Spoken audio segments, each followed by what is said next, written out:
uncomfortable and very impractical and unusable for her. She started complaining. They said, well, everybody loves it. Well, everybody who loved it were men who were 6 foot to 6'2", and none of them were women. And so the car didn't have any visors that women could use to make sure that they looked okay. The seat never came up so that they could put their feet on the brakes for shorter people. So the thing is that when things are made, sometimes they are made by people who think alike, who are all in the same room at the same time. And, you know, they make it for everybody to use, but it's only designed for them. It's a people who are locked in a single set of variables, either, you know, conditional or constant variables. They tend to innovate within a fixed box. Their box is like this. It's like a square. So if you want to make it round, for example, the jeans example, jeans for guys has enormous pockets, right? We have enormous pockets. We can stick like, you know, 4 large mobile phones in our pockets. When you look at women, they can't stick a wallet into their pocket. They can't have their cell phones in their pockets because the jeans were designed for them by maybe, let's say, a man in the first instance, right? And they couldn't bring into context with the needs of that gender within the context of equality in terms of using innovation. They lack that. And so fashion has a huge opportunity for innovation. So I get your point on that one. So my father is Muslim. Right. And I grew up never eating pork. And so when I do eat pork, accidentally, I get sick. So I went to the store to buy chicken sausage. Right. I routinely read the packaging. It said chicken sausage all over, and then it says encased in pork.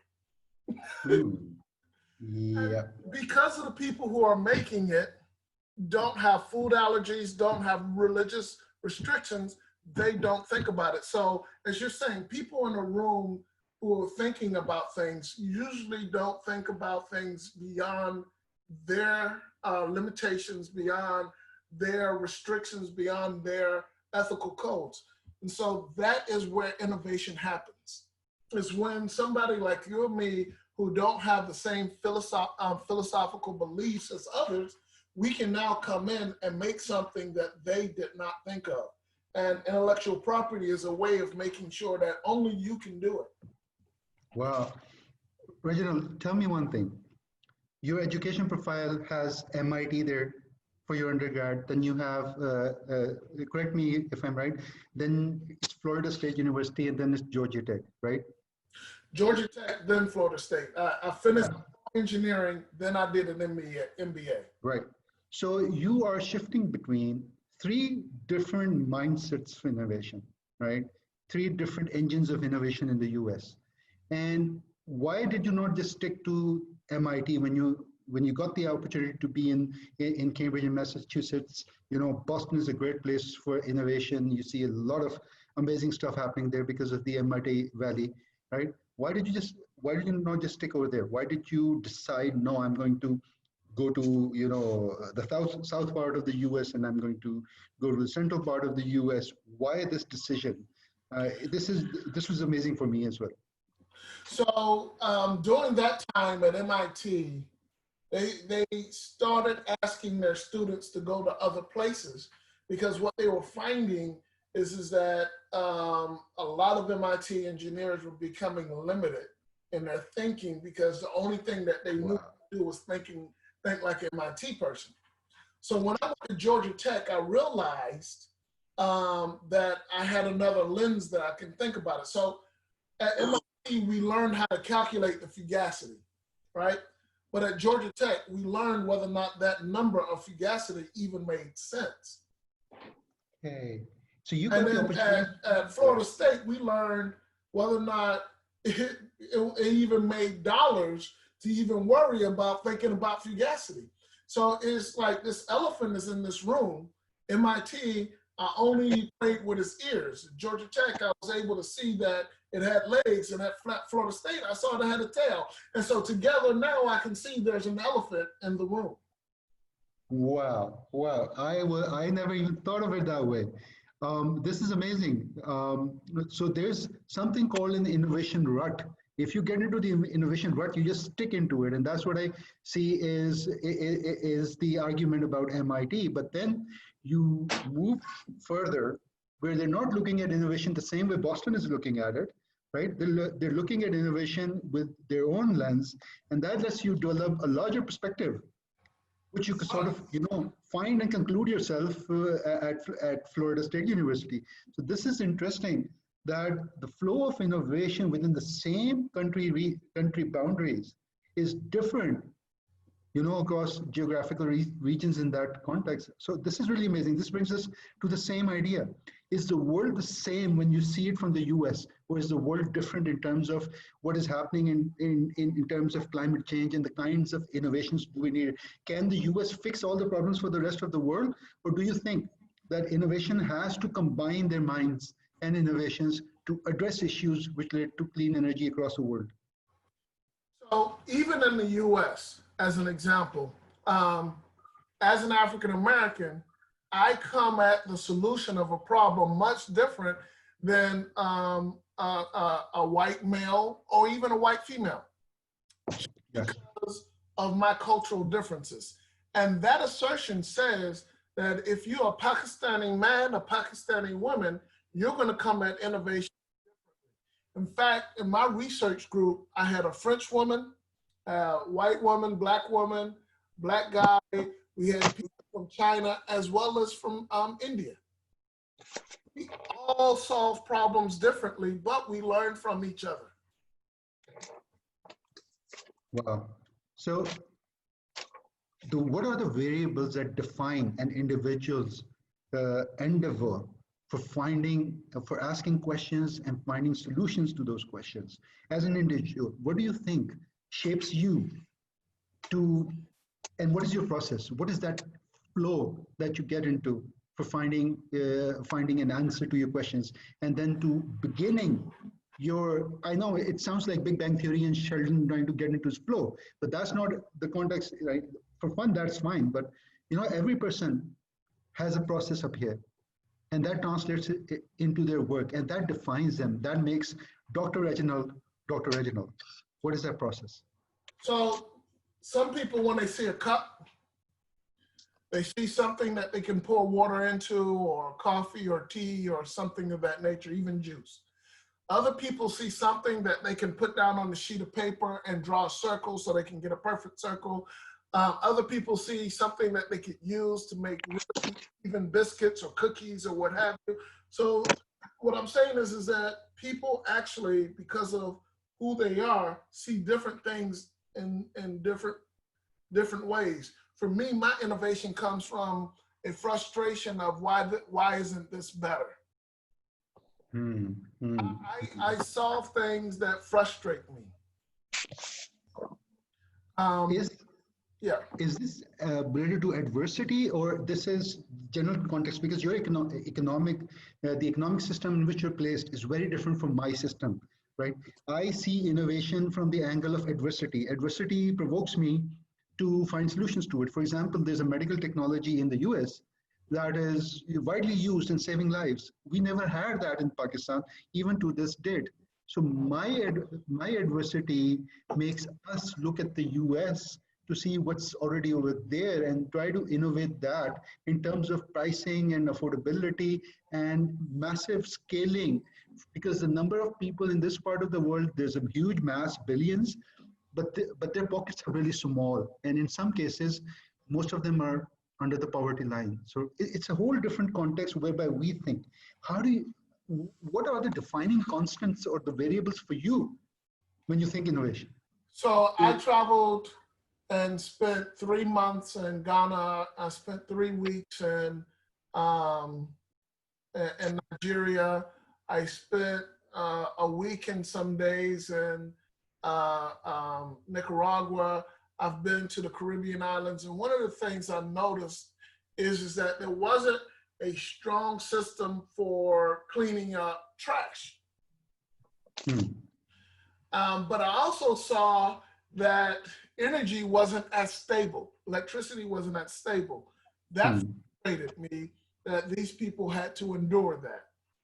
And so the patent that I that I filed that came out last month was a way of taking rubbish and using solar and high temperature electrolysis to create energy. Right, right. So I could go to these places, be their trash man and their electricity provider all at the same time. Wow. I had the opportunity to go to Denmark once and sort of study their energy landscape. And I was amused that they had a Chinese company over there. I think it's called Dong Energy.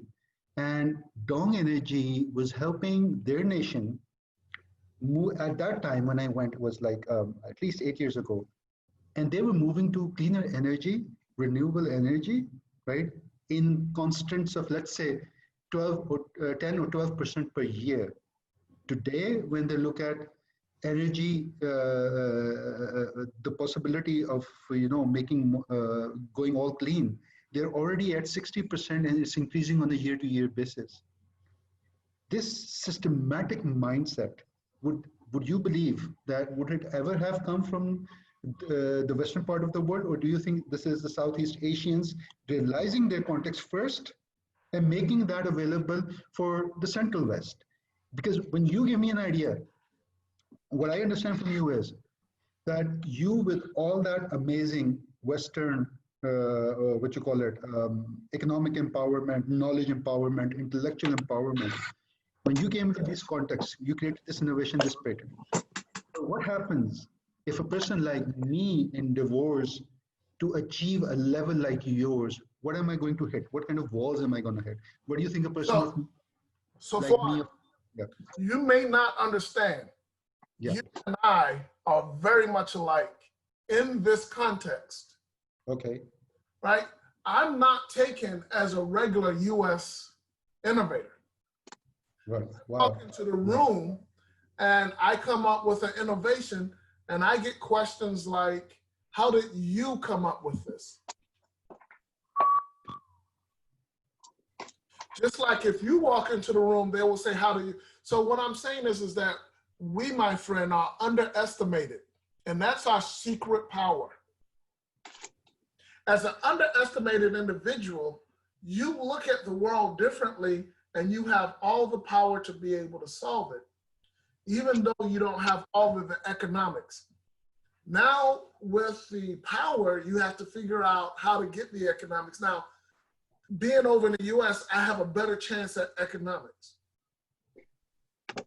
So that's the major difference. It's not that my mindset is the same. It's not that my resources are the same. It's just that we come from it so differently that the world is not looking at us to do the change that we have.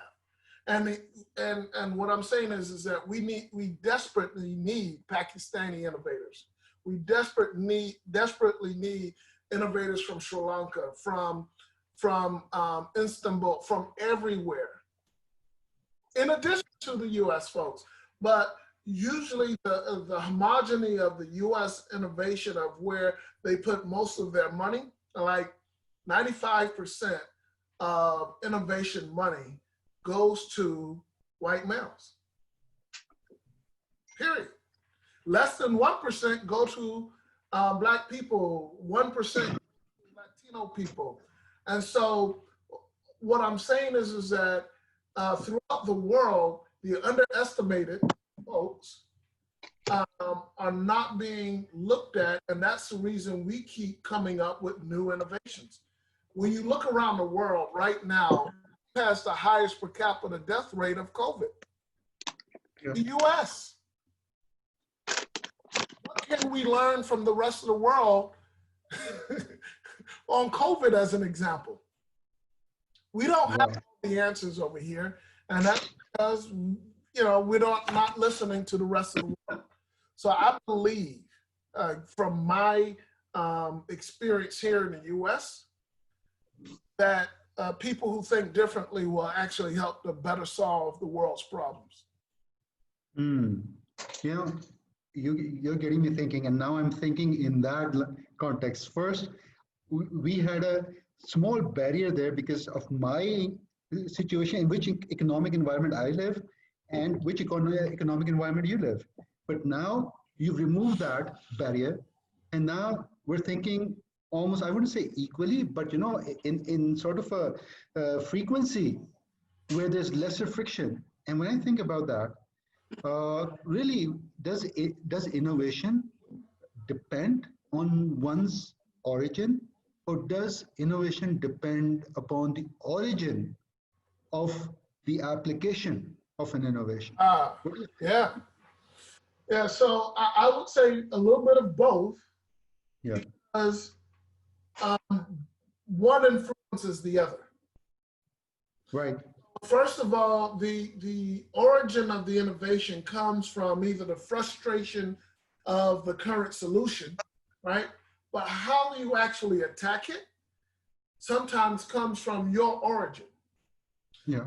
A chemical engineer will solve a problem differently than a mechanical, electrical, a chemist, a physicist, a non-trained individual, right? Yeah.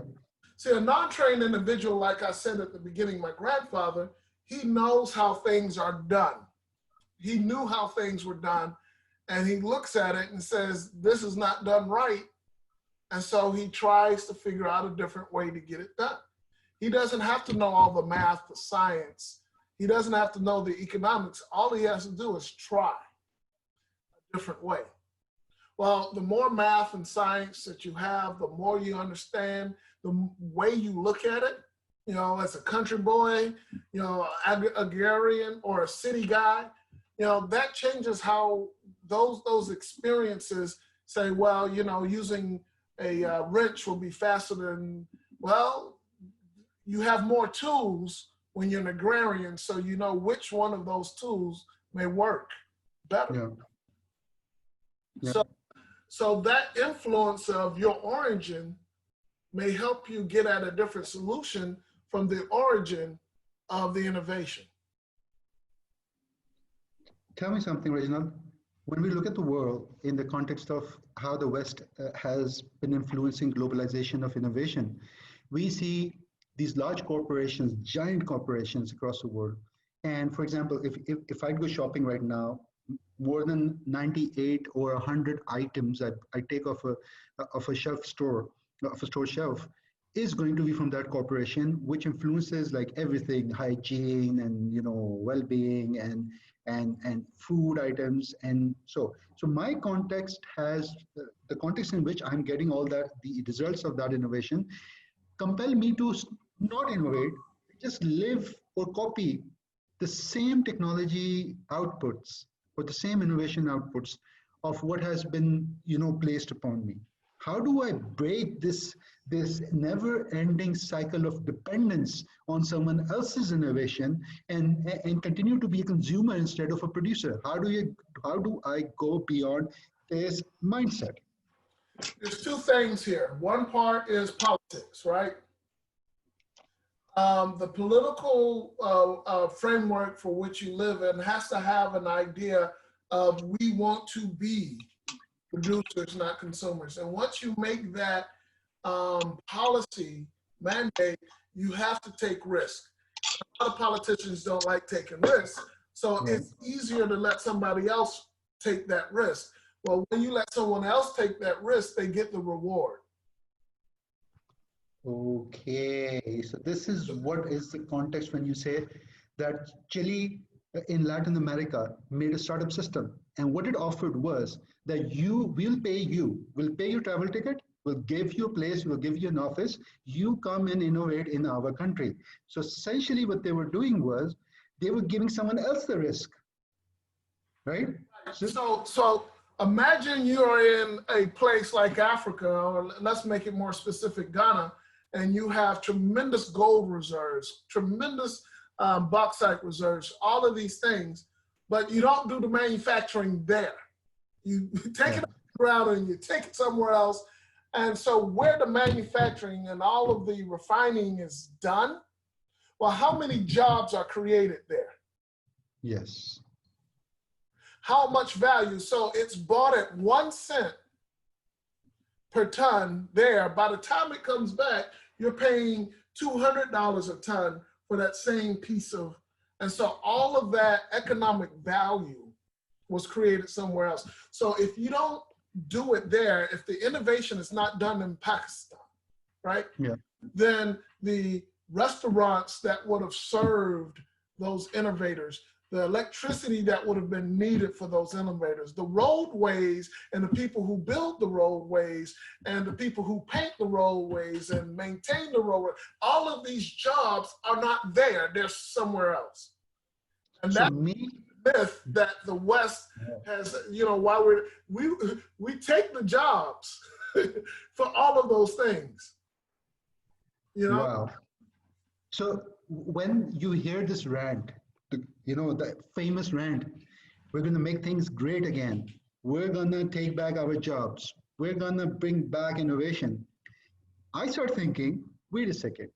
We use everything you make. We want to go and study in your world. We want to start our careers over there. We want to spend the most important phases, the years of our lives, doing innovations in that part of the world, and retire in our part of the world, right? So this is really amazing. This dichotomy and this paradox is just amazing for me. That how do we sort of find the right balance? And instead of doing there and here, this is all just one global. Innovation has just one global language. It does not have borders. It does not have parameters that restrict its free flow of ideas and free flow of innovations. What's your thought on that? It is free flow ideas and what have you, but if the innovation is done in Pakistan and it's free flowing in Pakistan, then the economic value is in Pakistan, even though the innovation is global. Yeah, yes, very true.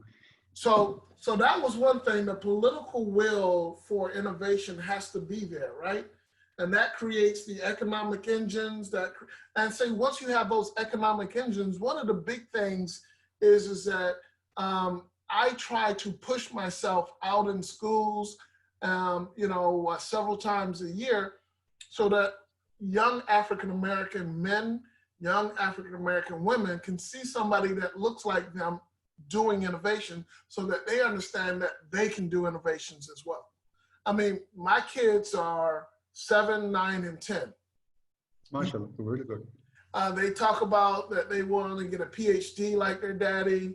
They want to be presidents of their own companies, and they have no limitations as to what they can do because I don't put the limitations on them. I actually show them how much more they can do more than their daddy. So I try to do that for other people's kids, letting them see these things. And if you don't have the innovation in Pakistan, how can Pakistani kids they're going to think that's what's done over in the US, over in the West. They need to know that they have just as much capability in their hearts and minds as anybody else in the world. A guy named John Kapoor, he says, innovation is not limited by location. Opportunities are. Well, I'm going to note this down. And so he's the guy who did Lotus 1, 2, 3. And what he was trying to say is that people in different locations are restricted from opportunities, but they have the same capacity. So what he tries to do is bring the opportunities to where the innovation is. Oh, wow. And that's the inspiration you had when you went traveling and you developed that patent, right? That innovation. Yeah. So the transition of innovation from one region to another region is a human aspect. It's not an aspect of science. It's the relation that human beings who enable innovation help transition that between the world, right? From one region to the other. So innovation does have a human angle to it. Right. And one of the things you asked earlier is, how do I do innovation? What fuels my innovation? One of the things I would like to say, Fouad, is this, is that innovation is not a vitamin. It's a pain pill. Right, right.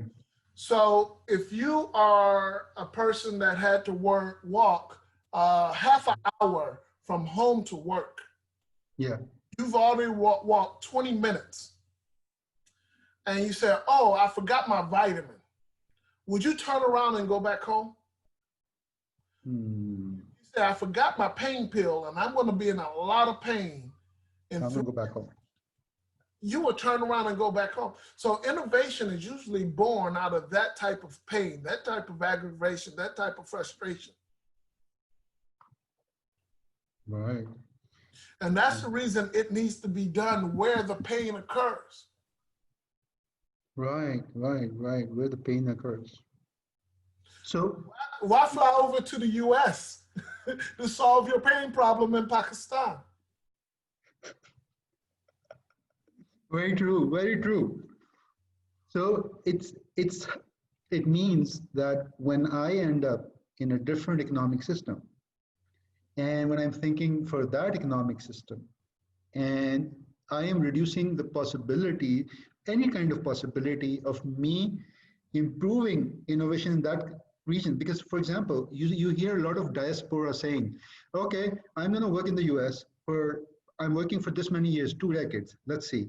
Now I want to do something for my country. And they just pick up a bunch of money and they just throw it over there. They build a hospital, they build a school, they just build something, right? They give them water wells or whatever, you know.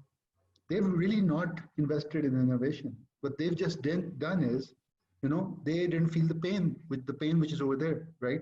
So they just picked up a sweet candy and they just transferred it over there. So really, when people are just sending money, they're not sending innovation, or they're not helping innovation be created because they don't have the sensitization to it. So do you think sensitization is required when you're investing in innovation globally? So one of the ways I've seen it done through a partnership of some sort is one brother stayed in the US and had a group of people working for him. The other brother was in Colombia and had a larger office working for him. Money was easily raised in the US, but it was much cheaper to build the product in Colombia. So the product was built in Colombia, and the scientists and the engineers and the computer scientists and the manufacturing was done in Colombia. And so that was a perfect marriage. Right. Colombia was made better. The US was kind of made better. They were leveraged. But that instead of making all the money in the US and having all the economic development only happen in the US, scary. Tell me something. You have 5 patents or more under your buckle. I'm sure you've got some provisionals in there. You've got some, ready, or you're preparing something. So you've got this IP value that you're collecting. At the same time, you're a highly sensitized person towards the conditions in the rest of the world. Your innovations are inspired by that, and your aspirations want you to make things better in the rest of the world. How does this process, let's say you traveled, you saw the problem. How does the process of intellectual property start? How do we learn that? Why is it important to secure intellectual thought with patents? And what is the real value you're seeing here? Is it just about making money, or these patents are going to go a step further than that? Well, the first thing is this. If you study patent libraries, global patent libraries, you find that there are a lot of people who have already done a lot of things. They've thought about a lot of things. So you don't always have to start at ground zero. Second is you find where's the room of opportunity for growth. And how much competition would it be for me in this space?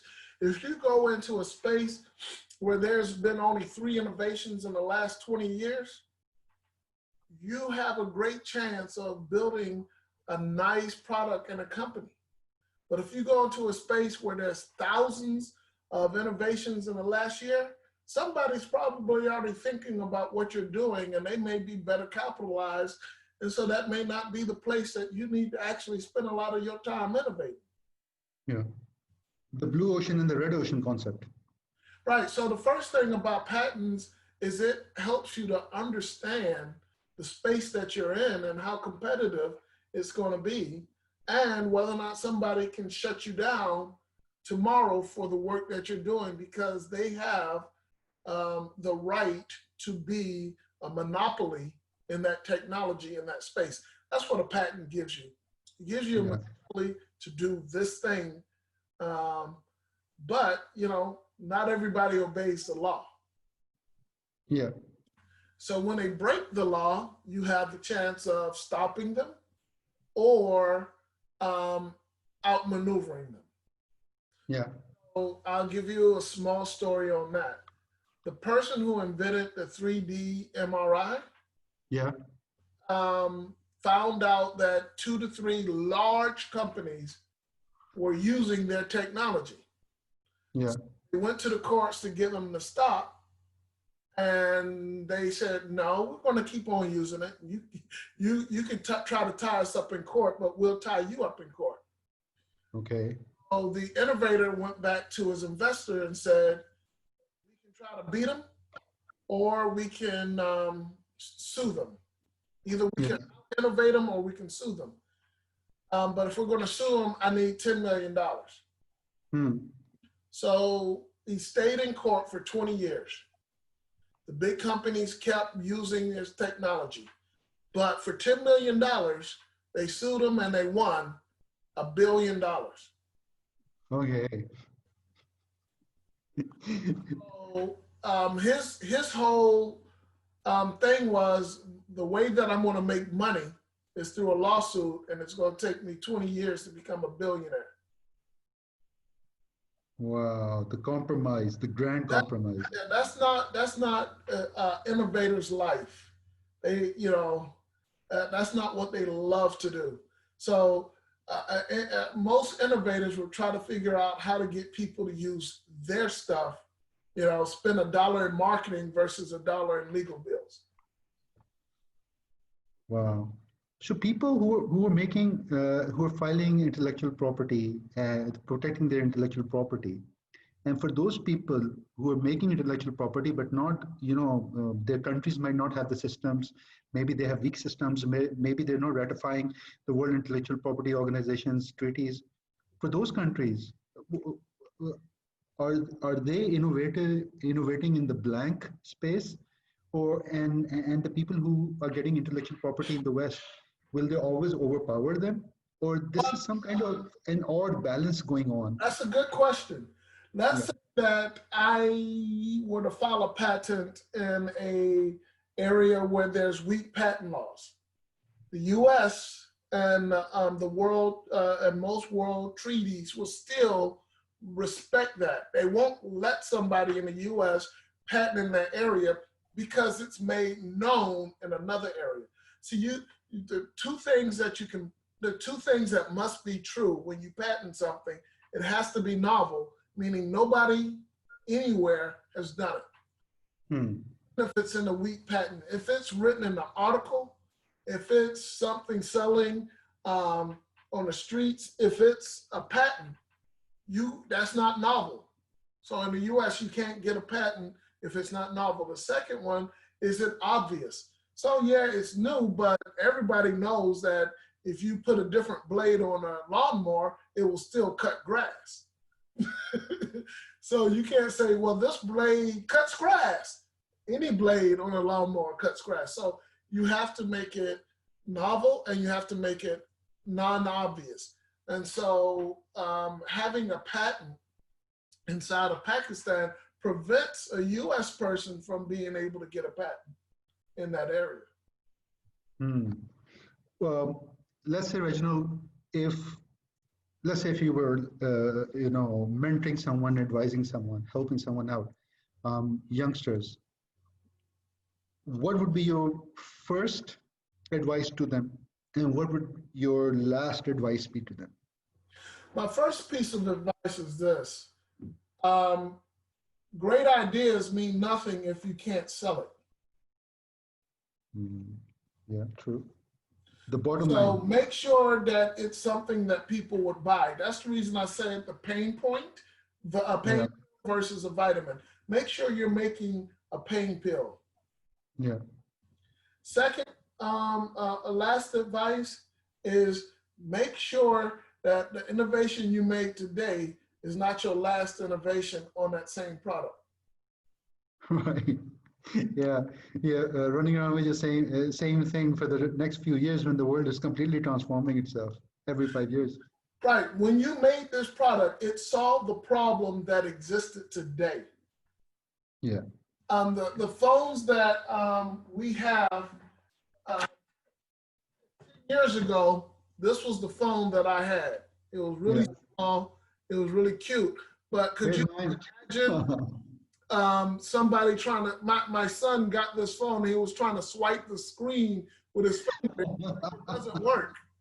So the Yeah, phones of today are a lot different than the phones of yesterday. yeah. Stay in the solution space that you were in 10 years ago. You have to always innovate.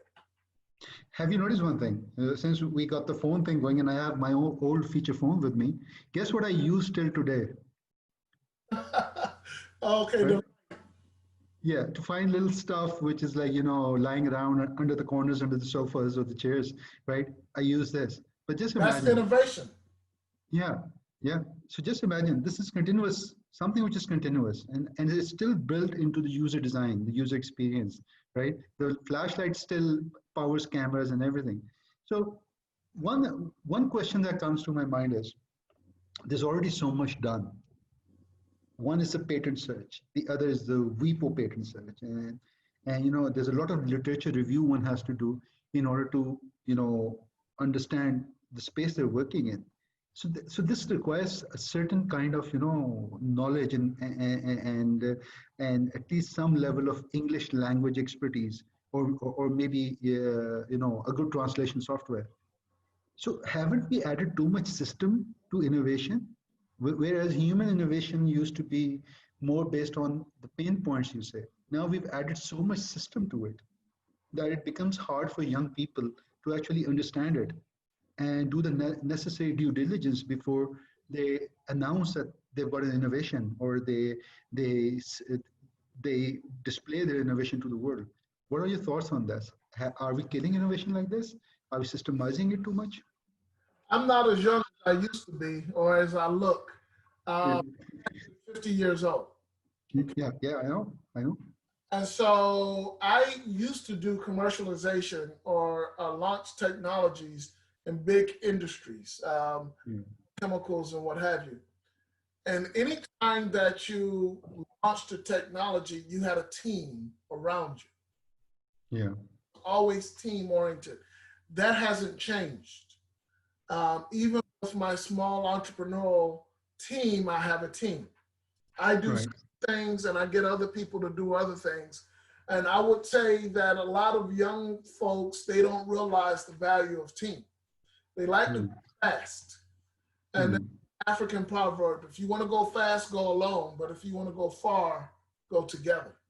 And so Yeah, team is more important that you get there, you go far, and you pull the right resources together. You may not understand all the science. You may not understand all the business. You may not understand all the law or the legal things. A team can. and what are the kind of people you'd pull together? So I have an operations expert, a financial expert, installation. I have my legal team. I have my accounting team. I have all of the resources, and I work with them as I need to. And, So and these and these resources, which ones are the ones which give you economic empowerment, and which are the ones which give you innovation empowerment, or you need all of them together at the same time? You need them at different times, and as the leader, who to pull in, when and where. Right, right. When and where. So, And look, the first thing I said that you need to do is, okay, I have an idea, but you need to go talk to as many different customers as possible. yeah, Now that you know that this idea is sellable, you then go do the patent research to figure out whether or not you can get into it. Because not until you've talked to the customers, you really understand what solution you're going after. And if the patent research says that you can't patent it, you may figure out how to license this little piece from somebody who already has it. So that's when a good lawyer will help you.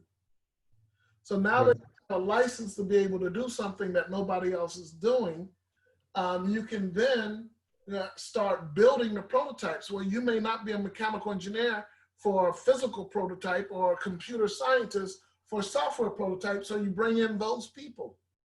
And then you go to the next level. Okay, now I've got the prototype.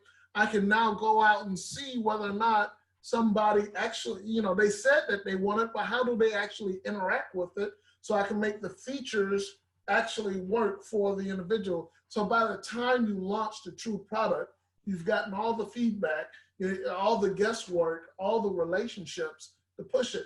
And you drove the process. You brought in the lawyer when you needed to. You brought in the engineer when you needed to. You got a design house or OEM to manufacture. So one of the things I wanted to say, Fouad, you may go to the store and see all of these US brands, but they're all in China. so you get the OEM, which is a contract manufacturer to make it for you, and then you keep pushing it out. yeah, So you keep your nucleus of your team core to understanding the vision, but you bring in and out these other resources when you're small. When you get big enough, you have so many activities, you can bring those resources inside. But initially, all of those resources are people you bring in and out as necessary. you know the saying that all that shines isn't gold. When you're on this journey and you have these successful patents and these successful ideas and this whole list of successes under your bucket, you always do have failures. And what has your experience been where you thought that you had the right idea, you had the right innovation, you were going for the patent, you had the right team in place, and it didn't work out? What is that like? So there's two types of learnings, right? Yeah. There's learning with benefit and learning with investment. Okay. When you are right, that's a beneficial learning. Yeah. When you are wrong, that's an invested learning. You would not have made that learning without investing. Yeah. And if you think failure has no return, then it's not investment. Okay. Failure You must have fail, some return. right? If you fail, you've learned what not to do, and you should learn why. So the first time I made my system, I built it too large, my concentrator, and I burnt the silver off of a quarter, and it reached temperatures that just were way too high. So I said, all right, I need to make it much smaller. And then when I calculated what would happen when I made it much smaller, my economics got better. Just recently, I learned of another application. I could use it when it's that big. So Wow. I can look at it as a failure, or I can look at it as this experiment taught me two things. So that is a learning with investment. Right. So to me, there is no failure. There's only learnings. Right. Right. So that's a whole mindset that has to be inculcated in a person, right? Mm-hmm. Wow. They say that. Have you ever heard of a WD-40?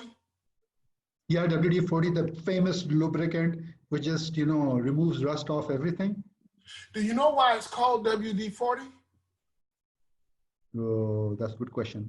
I The didn't know myself. first 39 ones didn't work. Oh yeah, exactly. So he learned from what he was doing, and the one that worked was the 40th. Does he have a WD-41 as well, the gray one, which is used for any surface for Yeah, lubrication? so I think he does. so the thing is that he had to go through 39 iterations before he got to the right one. Wow. Just tell me, is an iteration also a pivot, or a pivot is something else from an iteration? Sometimes iteration is just the chemistry of finding out what you need to do, the physics of what you need to do. Sometimes it is a pivot, but both of them are based on learnings. Some just change. You just can't tweak. You have to make a big change. Either one of them are fine. You know, I mean, it's just like I was saying, you go out and you're talking to your customer and you've been trying to give them this, right? I was just trying to give people solar. And they said, okay, I love the solar, but can you put all the other stuff with it? Because I just want to buy the system. So now I'm not only selling the solar, I'm selling the whole system. Wow. Tell me something. We are right now here in the COVID world.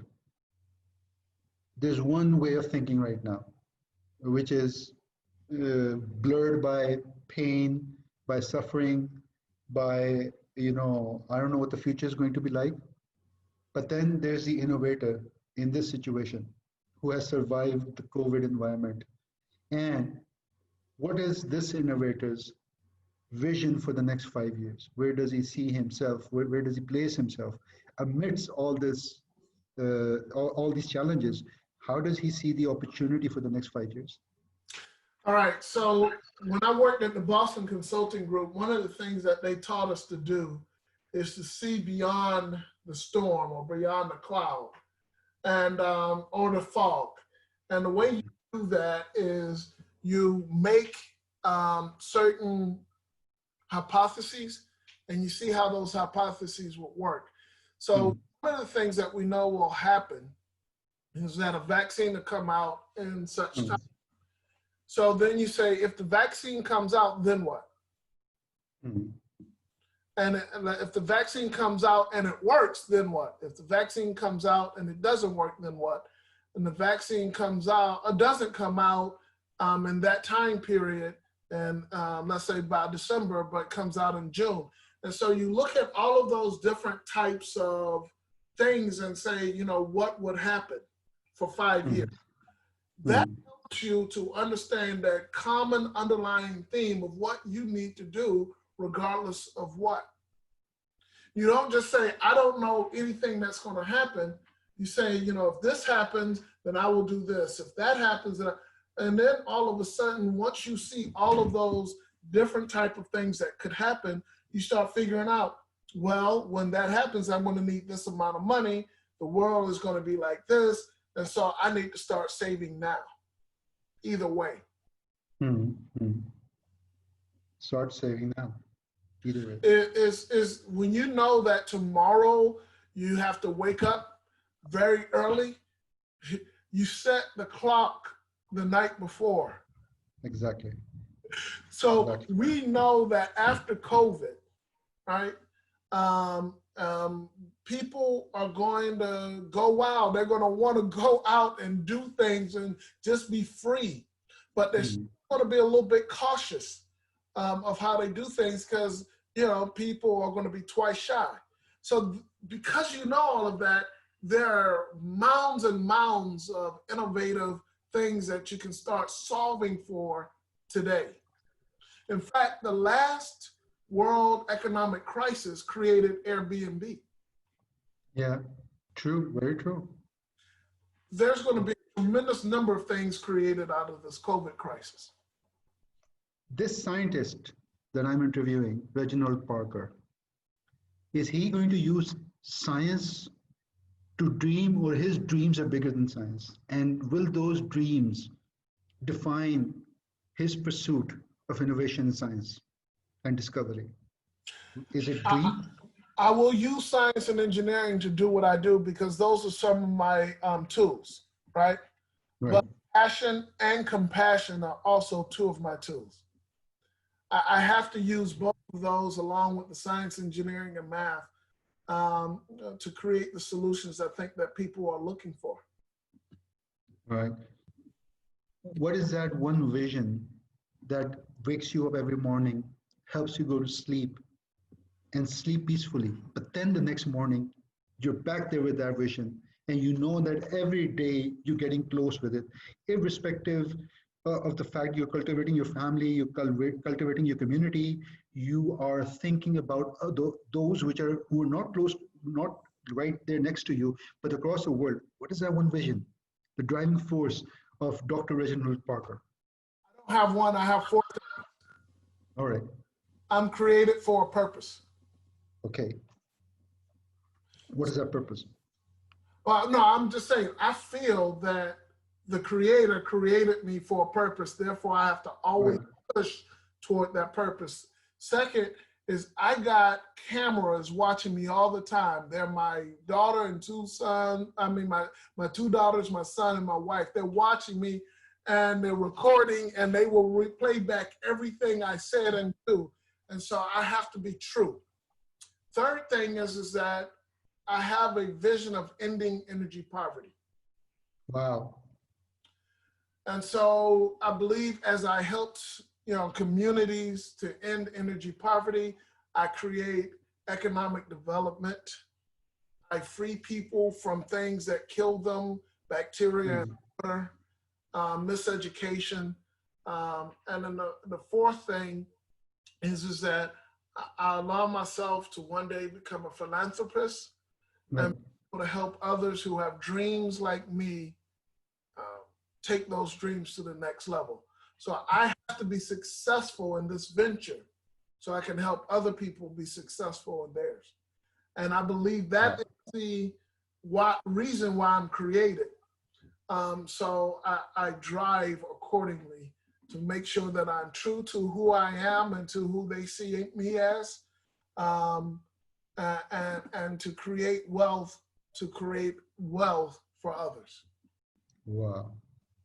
Dr. Reginald, I'm just, the feeling of, you just gave me a feeling of inspiration, and that's sort of, coming on to me.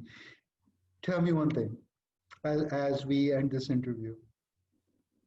What is the message for all these young startup entrepreneurs and all these people listening in today? What is that one message which you're gonna share with them? And second, how are you trying to promote your knowledge and ideas in this world of noise and chaos? How can they all reach you and read about you and learn about you? You guys found me on Twitter, and I was deeply honored that you would reach out and that we could talk. And the more I read about Assembly, the more I knew that I believed in you as you believe in me. And with your audience, I believe in them, because it's the underestimated that actually makes the difference. Don't let anybody tell you who you are. They can underestimate you all the time. Just don't believe it. Yeah. And use the God-givenness in you. Yeah. It's this man may plan, but God laughs. And man plans for you. And God laughs because he made you. And it is you that he wants to see his vision come through, or else he wouldn't have made you. Very true, very true. Thank you, Dr. Reginald. Thank you so much for joining us at the Assembly F. And the Assembly F platform is there for you and your friends and like-minded people who want to share their inspirations and their aspirations to the world. That's why this platform, this community exists. So thank you so much. I'm really honored to have gotten the opportunity to have a discussion with you. We're going to stay connected, and we'll go into a much larger assembly at some point, and we'll have these amazing ideas which are changing the world be shared with the world. through this platform. Thank you so much. I included all the questions when I was having a discussion with you. So I just enjoyed the flow so much that I kept the flow going with the questions. So thank you so much. Over to Oh, thank Manahir. you. Yeah. And thank your audience. And there's my good friend, Ken Lloyd. So, Wow. Thank you for being there, Ken Lloyd. all right, you all take care and you be well and have a good day in Pakistan.